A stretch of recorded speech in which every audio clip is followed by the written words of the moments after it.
Hello, welcome back to the Detour podcast. I'm your host, Dan Jones, joined by four-time national road champion from Australia, Johnny Trevorrow. And Johnny, we are back. The Detour is officially back, rebranded. We've got a website, the Detour.online. You're doing articles. I'm working the guts out of you. And we're back doing podcasts. And we've got a very special guest to kick things off. Yes, Dan, it's great to be back. It's great to have you so switched on.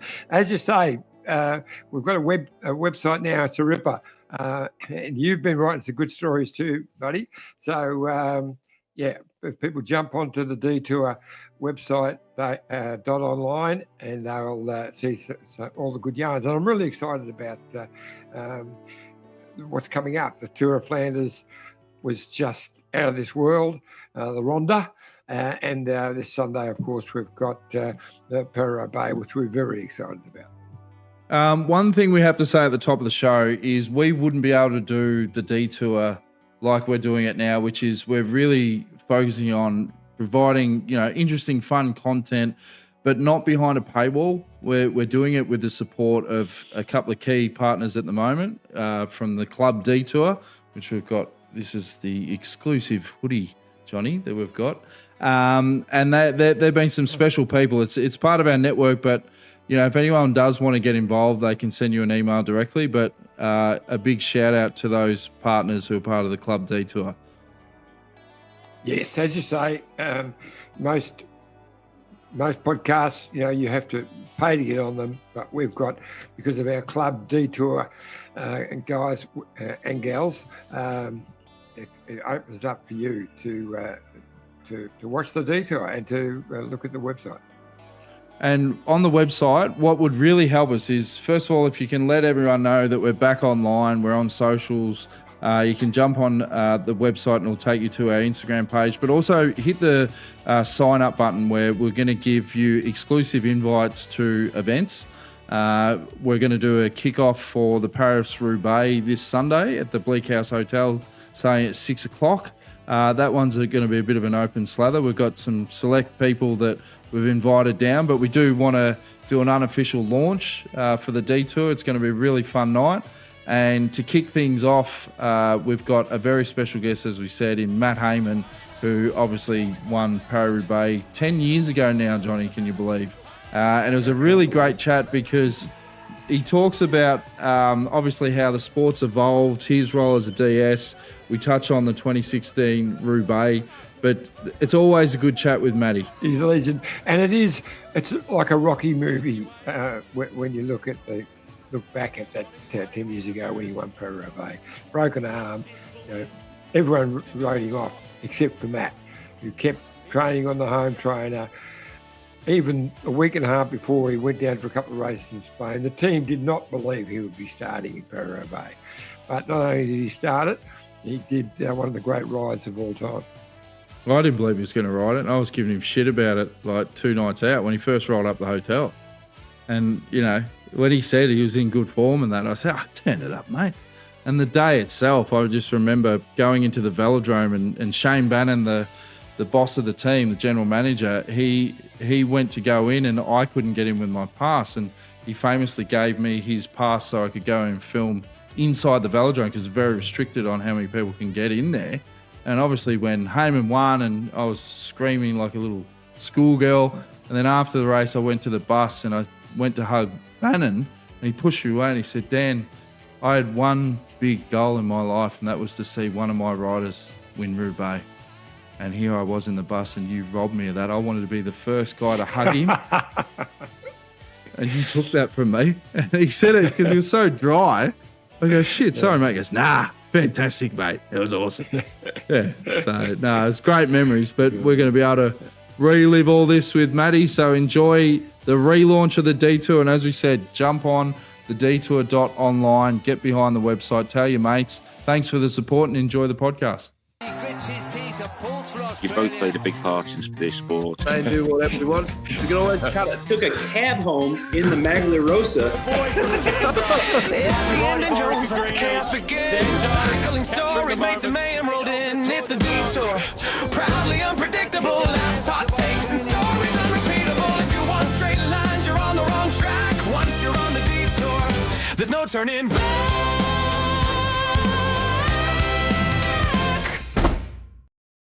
All right, we've got the man himself, the man, the myth, the legend, Matt Hayman, live from HQ Central at Paris Roubaix. Matty, first of all, welcome back. The Detour's back, and you're our first guest in the relaunched Detour. You must feel immense pride. So it hits me here. Thanks, guys. Thanks, and it's great that you're back. Is this all the classics tour? How long are we going for?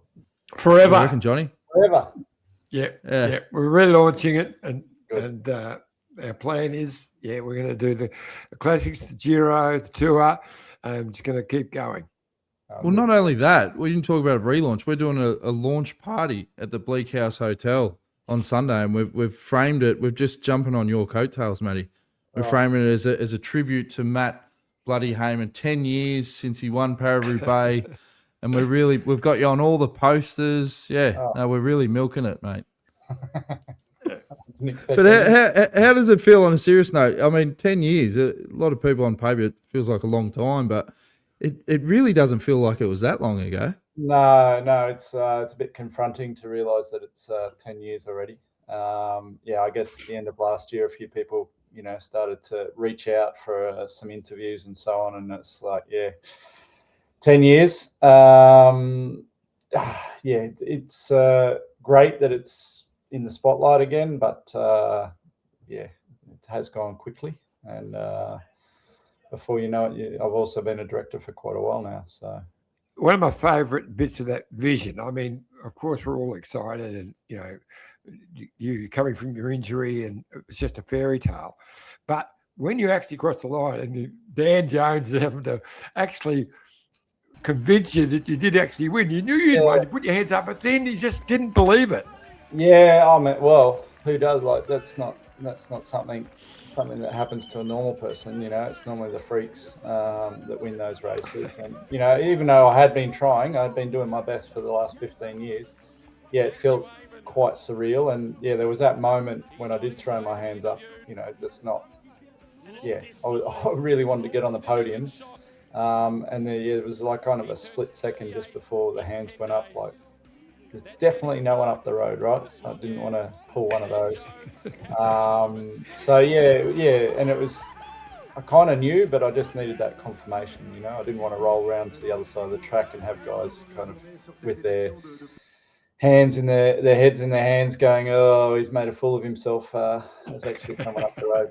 I was pretty sure we were racing for the win, but it's not something that happens to me very often. I mean, I think the, Commonwealth Games and a couple other races, but it's not something that happens very often. Well, I've got to admit, Matty, that whenever I'm having a down week or whatever, I often revisit the old backstage Paris Roubaix. That's the one. I think it's obviously the fact that you won, but geez, that Gladiator soundtrack. When you put that over the emotion. You put yourself in a bit of a lockdown there, didn't you? You went home and you worked out for a few days, and I got a couple of messages from you saying, it's coming and it's going to be a good one. Yeah. And it has stood the test of time. I get, that video, people stop me still and talk about that video, and you're not the only one. I think people have used it. I think the music's a bit over the top. It's made it all emotional, and it makes me emotional. Didn't need to go that far, but there's quite a few people have used that. Some sporting teams have told me, I think sport is about persistence and resilience and going through hard times. And that story kind of rings true with a lot of sporting teams and just individuals, people that have said that, I've showed the kids that, resilience is kind of a good thing to have.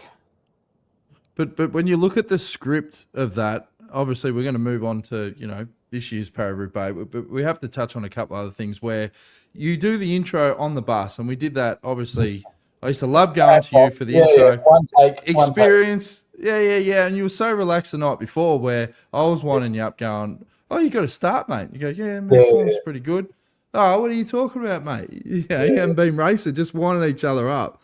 But I just remember how relaxed you were. But that line you gave at the intro where the best advice you gave and and to never give up. And then you look at the vision of with like 18 Ks to go and you fall off the back and 9 times out of 10, a normal person, the race is over. But that whole mantra of always keep riding, that surely it must make it easier as a sports director where you're trying to pass on stuff where you can literally prove, hey, this actually works. It does in a way, but at the same time, I try not to talk about my career or my results. It's not about me anymore. I'm not really rolling that one out every time. It's harder in my I wouldn't have made it as a DS, mate. Yeah. You would have just been bringing up. When I kicked, remember I kicked these goals in under 9 against one Thaggy, thirds, under 18s, yep. Even the kids, they're sick of me talking about it. But yeah, I mean, but the script, it was unbelievable. Yeah, no, and it was something that I had attached, and you know, that was my race. But I think what you touched on there was the fact that that I was relaxed, and you know, it's something that I still go back. I still talk to my sports psych who was who worked with me when I was going to Junior Worlds when I was 17, 18 years old, and it was about you know, knowing you've done the work and not overthinking it and going in relaxed. And through breaking my arm there and having that time off really made me just go to the race to enjoy the race and be involved in it. And I think the other years, and you were around for the other years too, Jonesy, that I was just getting a little bit, you know, had that kind of pressure on myself. It has to happen today. I have to get a result today. Today's the day that, you know, I don't have to ride for a teammate, that I have to do it. And I think, it was a combination of just going in there with, you know, the knowledge of doing 15 times before, but also being super relaxed and just enjoying racing my bike. I loved talking to Matty Wilson about it because he was one of the DSs that day. And even though you were still talking yourself up afterwards with training on the home trainer, got the special brace and everything to do it, they didn't really think you'd be able to.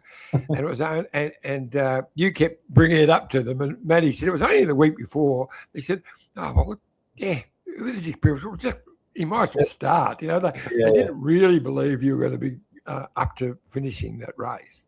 No, look, I went down to Spain, and that was kind of like, I think, a bit of a litmus test for the team. Like, we'll send him down to Spain and do a couple of one-day races, because Tour of Flanders was probably a bit of a big, tall ask. And I went down there, and I was in the breakaway on the Saturday, and went pretty deep. Got a good bunch of racing in, and then the Sunday I actually rode on the front all day, and Michael Matthews won the race.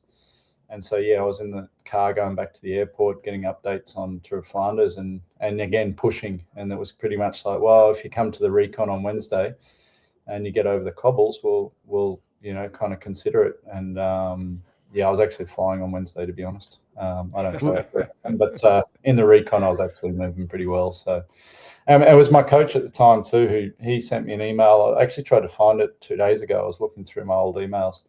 So Kevin just sent me an email and said, "Mate, the numbers that you did in Spain for those 2 races, you're super fresh, but you're hitting top numbers. You know this race inside out. You should actually line up with confidence. You know, don't just go there to ride it. You should be pretty confident." I was like, "Yeah, whatever." And I talked with Wilson about, you know, should I go on the breakaway? Should I do this? You know, at the time, both Jens Kokler and Luke Durbridge were having pretty good seasons. They were in the finals of most of the classics, and they were, you know, with good reason, they were the leaders of the team. And I just had a bit of a free roll, and they knew if I got into a race situation that I would, you know, use my knowledge to help them out. And even going in the breakaway was not really planned. Was the sheriff the DSs for those Spanish races? I can't remember, to be honest. I was going to say, if he was, he's got a good eye for talent. He would have said, I'll back Matty in, guys. He's right. He was on the front. Matthews won. Give him a crack. So I'm surprised you didn't thank the sheriff for your Roubaix win, mate, if he was. But I mean, like, obviously modern day cycling, like, how much has changed in the sport from way back in 2016? Because my brain, I can't keep up with the tactics, the nutrition. I mean, people are washing their hands now when they're making food on the bus. I mean, it's just a different era. Not in your day, eh? Yeah. No, you would not. You would struggle, mate. You would struggle. Things have changed. There's no more lie downs in the back of the bus anymore. That's frowned upon. That's done. For staff, that is. Yeah. No, yeah. Look, I've got to keep up with the tactics too, and the level is just really high. The number of young riders that are able to come in and compete, pretty much within the first 2 years. There used to be a bit of a period of adjustment, and when I grew up, going back to my first years, it was almost like the young guys needed to be put on the front for a few years to be taught kind of a lesson and be beaten down, and then you could build them up again. And nowadays they're coming in just kind of ready to race Grand Tours or monuments in the front without any experience. And they're able to, it's not just they're talking, they're actually doing it. The level across the board is higher. So, a climb that would normally split the bunch or would normally, have the bunch in groups, just doesn't anymore. And one of the big takeaways from Flanders I saw on Sunday, it was just like every group, the best people everywhere, but then they're all just riding full bore. Like the first 5 guys were all individual on the road, 50K to go, 15 seconds apart. There's not a lot of tactics out there. Everyone just rides full everywhere they go, and I think Pog's kind of changed that with his, really tries to get as many kilojoules into every. He is the best rider, so he just makes every race as hard as possible, and leaves with 100K to go. So it's So. Yeah. We just you got to adjust to it, and this will be the tactics for a while, and they will adjust soon. I mean, like every era, there'll be a change. There was an era where Sky was bossing the Tour de France with different tactics than had been done before, and you just have to evolve as a team, as a group, and look for your opportunities. So yeah. It seems the era of riding a few races to find some form is gone, because the Pog's only ridden 3 races this year, three classics and won them all. 3, I guess you're always right when you win. That's one thing. Yeah. You did everything right when you win. No, yeah. So obviously the training camps and the level of the training is pretty high. The science behind it. He's already, the world's best bike rider, and he can obviously train hard enough to be ready for those races. He doesn't need to go to any training races. But also the other riders, there's a little bit of a push recently to race a little bit more. We went from kind of in my era over racing. We were doing way too many race days and being pretty mediocre sometimes, particularly for the workers in the team. We cut that back a lot, but then UAE's also, they're racing quite a lot, although Pog's only picking the ones he wants to win. The level's pretty high, and there's more and more race days, more pressure on, I guess, the guys to perform every time. You don't kind of ease into the season now. Tour Down Under's full on. UAE is so important for so many teams with sponsors. And then you're straight into Europe. There's no kind of easing into things anymore. No training races. And what you just touched on before, Matty, was the speed now and the depth of talent in the peloton. That's the things that gets me. One, the speed of every race, right from the fire, the gun, and they're going. But also, as you said, you can have a climb. Normally that would, at a pace that would normally split the field in half, and they're just about all getting over it. Yeah. I mean, guys are talking about having 20, 30 watts more than 4 or 5 years ago. And 4 or 5 years ago, they were getting results with those numbers, and now they're just another bike rider.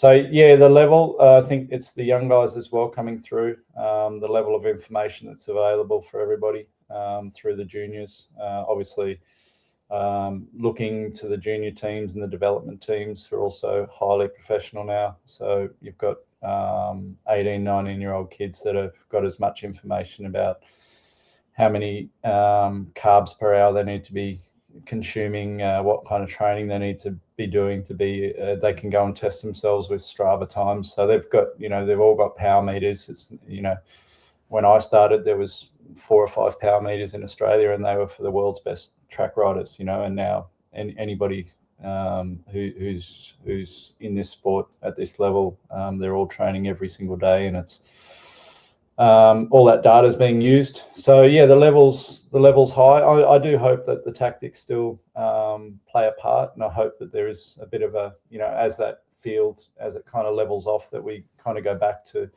some more tactical races where course knowledge, rider knowledge, and tactics play a role.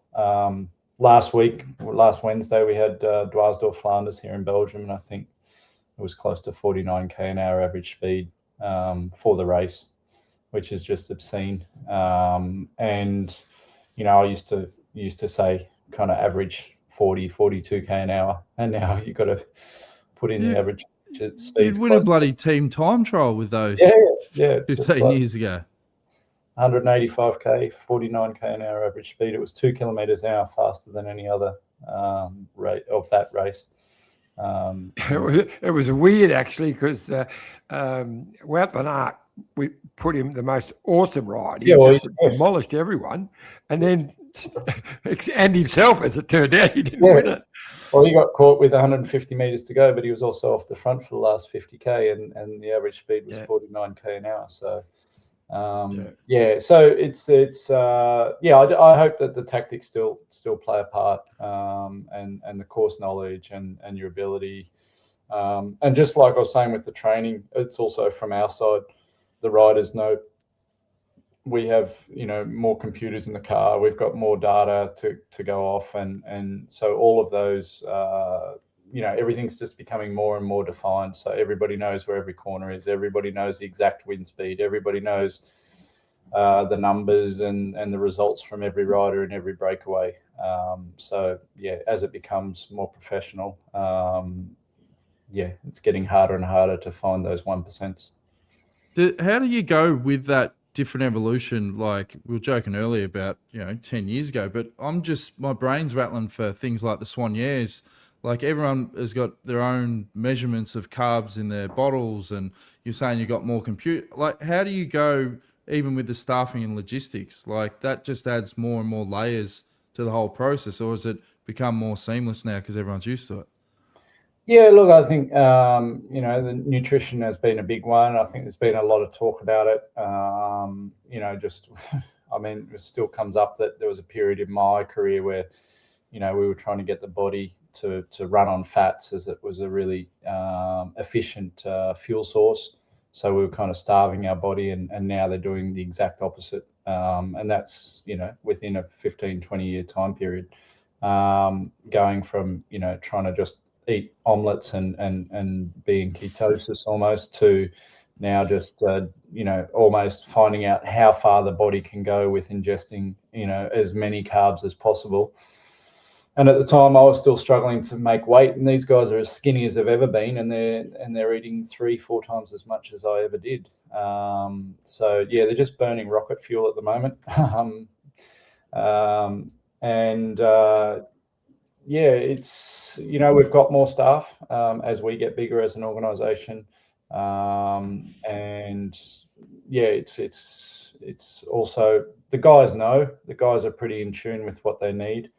And the bottle points, there was a period there where the bottle points became key. We started feeding outside the feed zone. The UCI's brought in some rules which have contained that a little bit. It was helped through COVID, which I think is a good thing. I think we actually probably in the sport could take a few things out, like less bottle points, make guys come back to the car.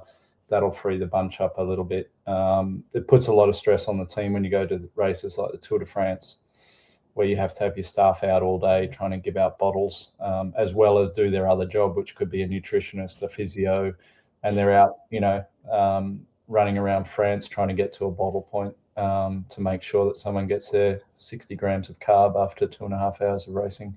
Oh, I used to hate that when Lorenzo would go, "Hey, come on there, Johnsy," and he put me 20k to go on a flat leading into a sprint. I'd be out there in 40-degree heat, sunstroke, and then I'd crack the shits that day. And I said, "Lorenzo, you you can jam the bottles up your ass, mate.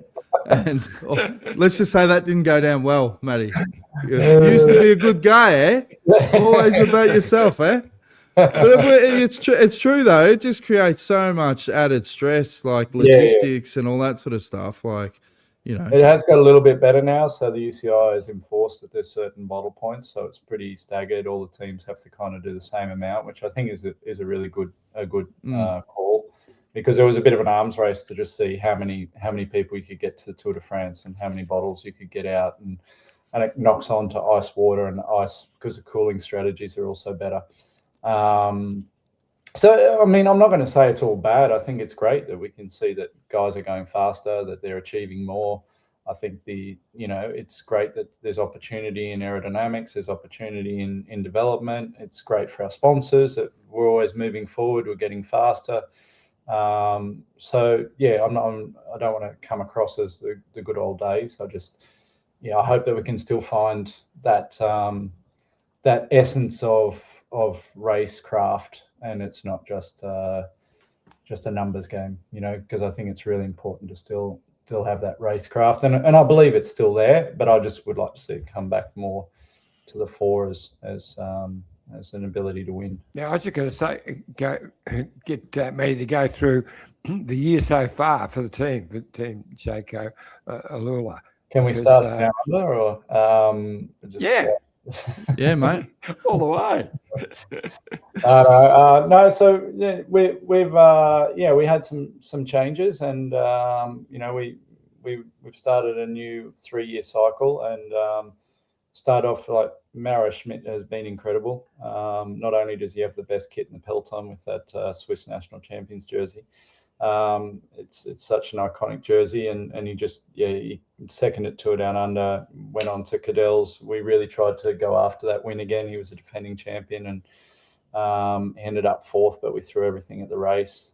He went on to the Middle East and won in Muscat, and Plappy was up there in UAE. So yeah, we had a really good solid start to the year.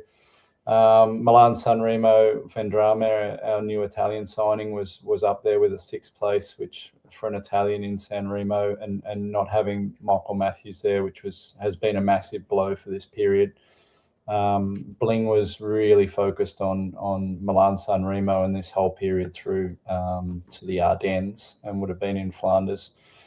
So it's left a bit of a hole for us, but I think it's, somebody like Vendrame has been able to step up, and we've had, all through Trino Adriatico, he was riding really well. Ben's have some solid start to the season, and is moving in as he preps going in towards the Giro. So yeah, really some positives. I had some accidents and some guys out. Losing Matthews was a big blow, particularly for me doing those races. I'm responsible for Sanremo, Flanders, and yeah, when you miss a guy like that, it just an example was when you see Red Bull. They've had a good classics, and then Remco comes in, and the guys just are able to really step up and deliver him. And I'm sure we would have been able to do that for Bling if he'd been here. So, how is he now? When's he coming back? That's a good question. When he's coming back, look, it was quite a hefty accident. Both arms in plaster and quite some damage done. He's back on the bike indoors. He's got some more doctor's appointments. He's got some more rehab to do. I think it's probably too early to know now when he'll be back, but I know he'll want to be at the Tour de France. It's just how much of a lead-in, because nobody wants to be at the Tour if they're not at their best. You don't go to the Tour just to ride around for 3 weeks. So as long as he can get enough work in, I'm hoping that he'll be able to make that. And that should be the aim, but you've got to have a decent level. You can't just come back with 2 weeks of training and do the Tour. I checked in with Bling on Instagram. Did you? Dropped into his DMs. And just asked how he was going. Yeah, it's all right. Although I pushed too hard. Like I should have said the couple of messages of just how you going, then hit him up to come on the podcast. But I went like straight away, and he's just seen through it, and he's going, "Oh, right, left mate." one unread. Yeah. But he did say that he was quite lucky it wasn't worse, and I thought, "Geez, was it like a training accident or whatever?"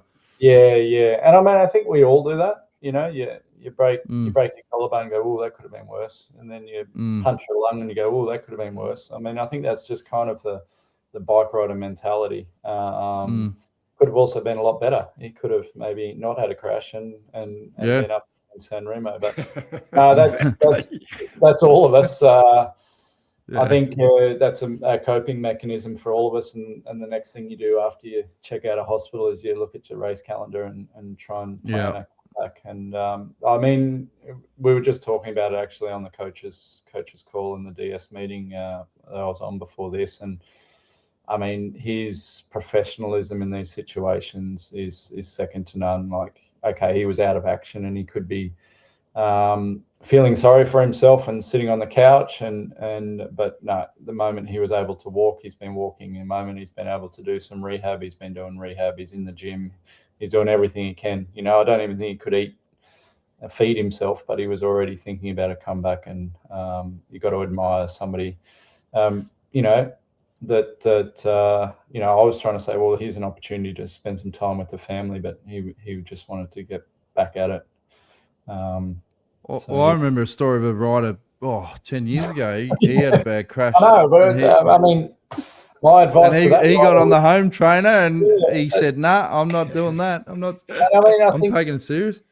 Yeah, I mean, my advice to myself in that situation would have been just take it easy, go easy on yourself, and spend some time with your family. And I guess our identity is so closely tied with being a professional and being at the races that if you don't have that, if you're not riding, you're not racing, you're not training, you've lost your identity for a bit.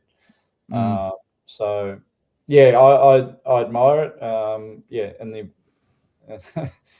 yeah, I don't know what else. Is that the good part about being a DS in the current era, where you don't have to give them the rev up and the professionalism, as you said, and that they're doing the right things and they've got that chip? Because that's what's always fascinated me about the top echelon of professional sports people in any sport, is they've got that chip that, as you said, they could do what normal people do, but they've got this chip that gets them back on the horse and get focused to the next goal, the next challenge. And it's just that process. Yeah. I mean, not all riders are the same. So I think that's the role of the DS too, is to kind of, not identify, but just work out who you're dealing with, what motivates them, what their ambitions are, where they can be best used, and then you've got to bring that back in what's the best interest of the team. Ultimately, I feel like I'm working for the 100-odd staff that work for the team, the sponsors, for Jerry. What's best for the team, and how do I get this group of guys with their own personal ambitions, with their own pasts, and to work together to get the best possible result. So it's kind of different with every rider on it's try to have clear instructions, clear goals for the races, and then motivate them when needed. And as you say, sometimes it's dampening that down, and sometimes it's actual rev up. It's like we need to get out there. The conditions aren't great, or it's not ideal for us, or we're up against it. How do you get the best out of guys on those days, as well as and sometimes they're all G'd up, and you've got to calm the jets a little bit. Make sure they're not. 10 years ago, to give Bling a lift at the tour, I remember Mihar the Swanee just had to give him a box of Pringles. They used to give him a lift for the next day. Contraband, wasn't it? That was contraband. Allowed. That was a big scandal. They were I think the sheriff sheriff found a few empty tubs of Pringles, and he said, "Hey, hang on, I've done the stock take. There's a couple of sour cream and chives missing here." What were you going to say, Johnny? Well, I just wanted to get from Matt his thoughts, just a quick round on the Ronda Tour of Flanders, which I sat up and watched the whole thing. It was an amazing event. I just wanted to get your thoughts on it, mate. Yeah, look, we had a little bit of bad luck, and we at the time, as I said, without Bling, we couldn't really endure much bad luck. We had Dries de Puter in the breakaway there, young Belgian guy, a real big ride from him, and he did it really smart to get in that breakaway. He didn't want to be in a small group with the headwind all day towards the climb, so a 12-man group, it was worth being up there. Look, there was quite strong wind. I don't know if you could tell on television, but it was 25 plus k/h, which is enough in this peloton. And we went over the top of Molenberg, and that split, would have loved to have had someone in that split. Bob Donaldson was just outside of it. He's a pretty young rider, was 5th in Ghent-Wevelgem, which was a massive ride for him. He had to make a decision there. Does he go all in to make that split, knowing that he was trying to race to the finish line? It was still 130k to go, I think, which is very early to have races breaking open like that.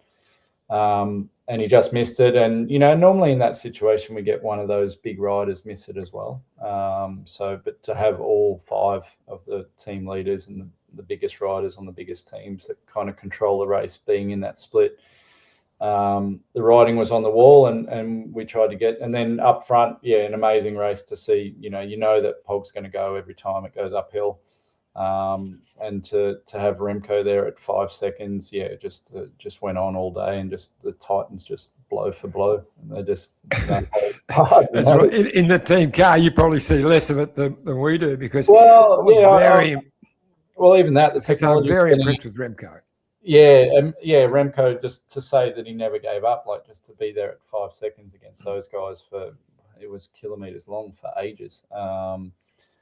Amazing. And for his first time in the Ronde, I mean, he's raced in Belgium before, but the whole lead up to it, the April Fools, the Red Bull, it was really pretty cool to see. And then he walked the walk, and he's copped a bit of criticism this year. One being in that new team, he's had a few false starts in races, some really good days and a couple of off days. But he pulled it together, and just to show the tenacity there to just hold them at 5 seconds, 2 of the world's best. First time in Flanders, and to finish on the podium was pretty impressive. You've got to take your hat off to that. How the crowd's been behaving, Matty? Because remember, famously, you said that if you're standing on the road, you're standing in our office. Have they been behaving themselves? Well, I was talking to a few yesterday when as we were giving the boys a bit of a rev up for Sunday. I pulled up a photo of the old Quaremont, and just reminded the guys that you get to ride through 50,000 people on the Quaremont and the Patersburg. You do it, 3 times. That's the same as, walking out on the MCG. It's 90,000 there, but the noise, they're a lot closer than the MCG. But we were saying too that, by the last time we went up the old Quaremont, and we were one of the cars down the back, and it's got quite messy. The first time they're pretty tame. The second time they're getting pretty rowdy, and by the third time we go up there, there's a few very, very drunk Belgians. It's like the last race on Melbourne Cup Day. It's quite messy. I'm not sure. I think a few of them roll down off the hill. But more barricades than this year. They had a lot more barricades than there were. Well, and I mean, I was just mentioning the other day that the first time I did Roubaix, there was actually no barricades on the last few cobbled sections. I reckon it was. I can't remember when they implemented them, but we used to do Carrefour de l'Arbre with no barricades, and it is the closest section to Belgium. So I just remember seeing the tractors would be pulled out into the fields, and just the bars would be set up everywhere.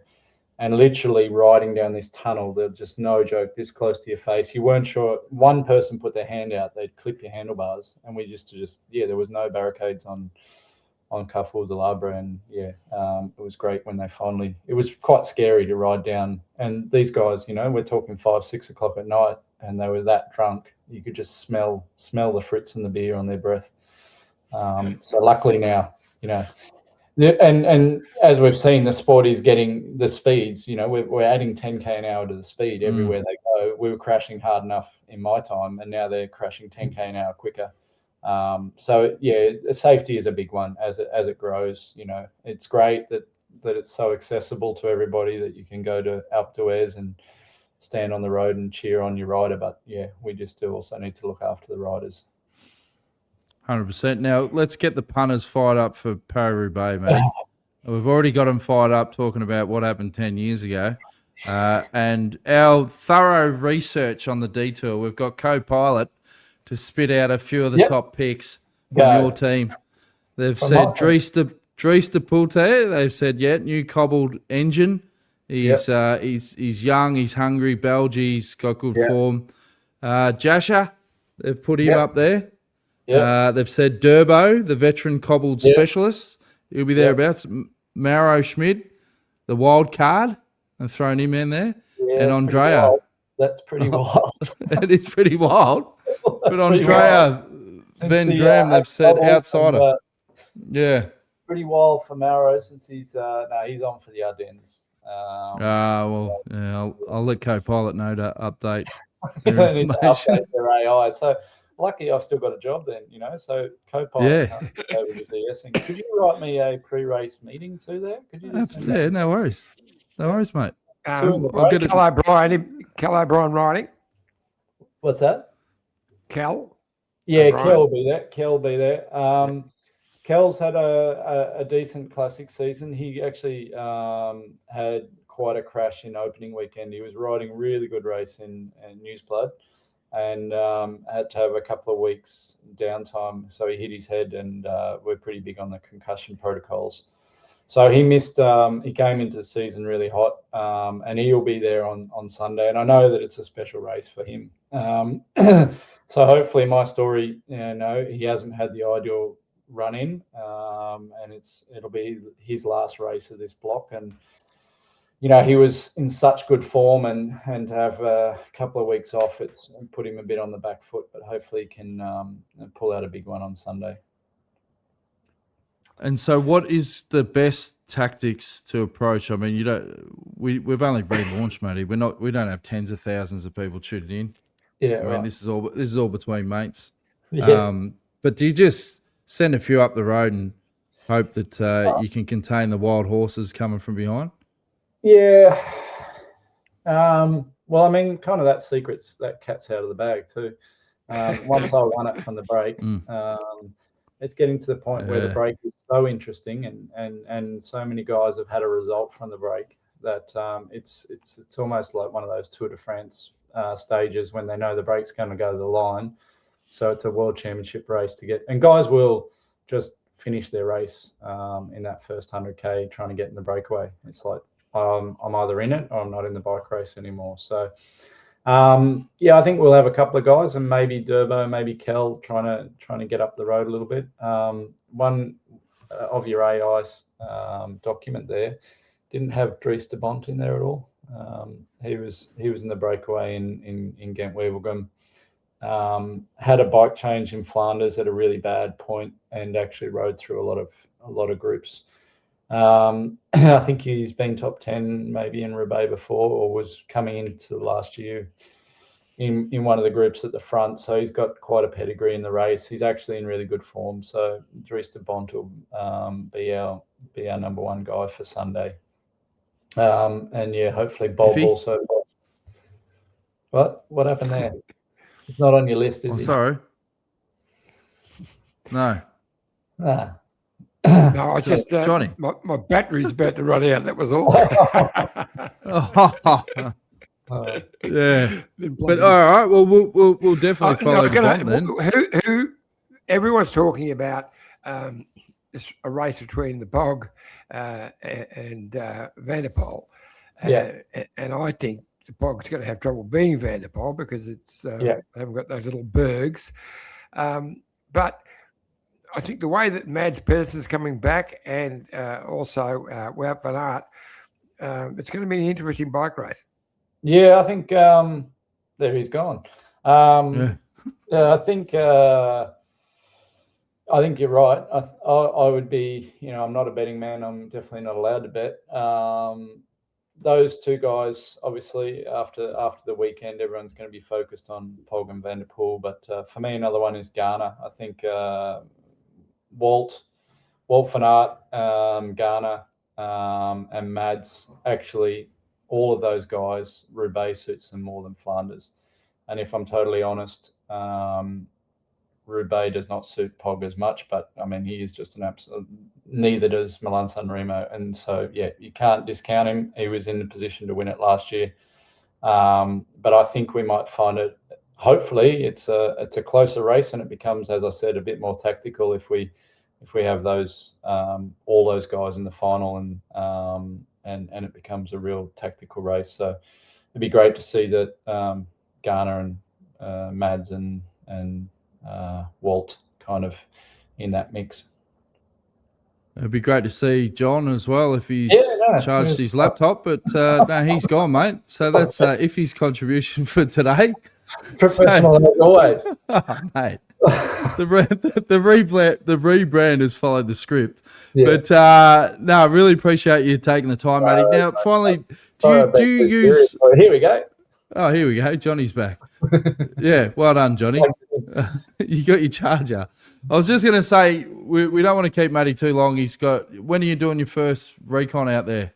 Today? Oh, look, I've got a race tomorrow, mate. I've got Skelder Prize tomorrow. So I've got right.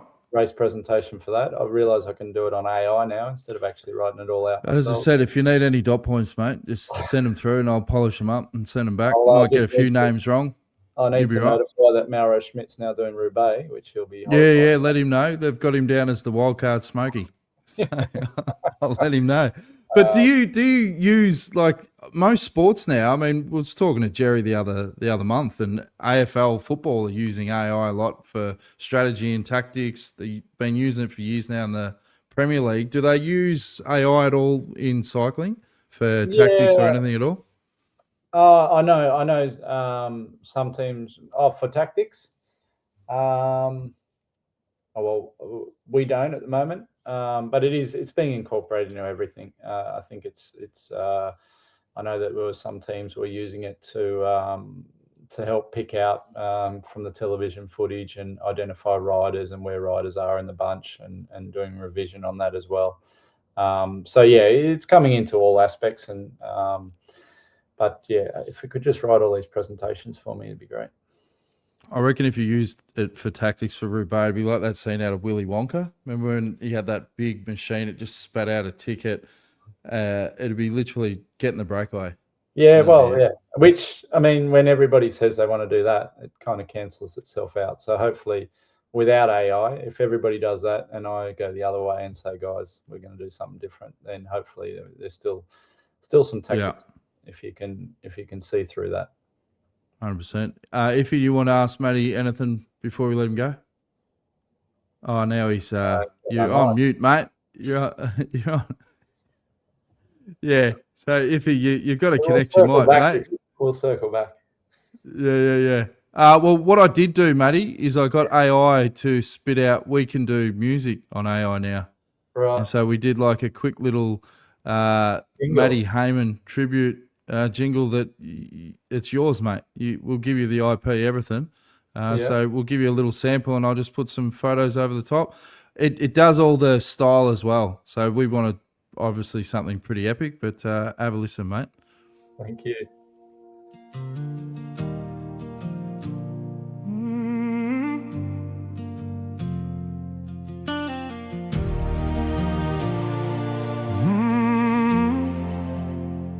On the cobbles he was forged, in the dust he came alive. Mad Hayman with a heartbeat, built to fight and survive. From the garage to the glory, wrote his name in the sky. A quiet Aussie legend, with fire in his eyes. Now he leads from the cars, still showing the way, guiding young guns through the chaos of race day. Raise a glass to the man who turned grit into gold, Mad Bloody Hayman. Forever brave, forever bold.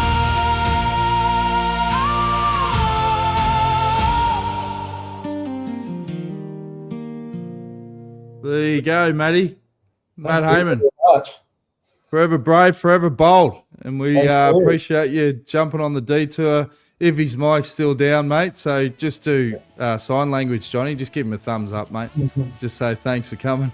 Thanks, boys. And Jonesy, thanks for the backstage pass that lives with me. It's becoming my core memory of that race. You know, that's what I look back on. And now I've got this song to add to it. Yeah, mate. As I said, and you fully own the IP. I'll re-edit it over the backstage for you and send it across. Thank you. Good on you, Thanks, mate. boys. Cheers, mate.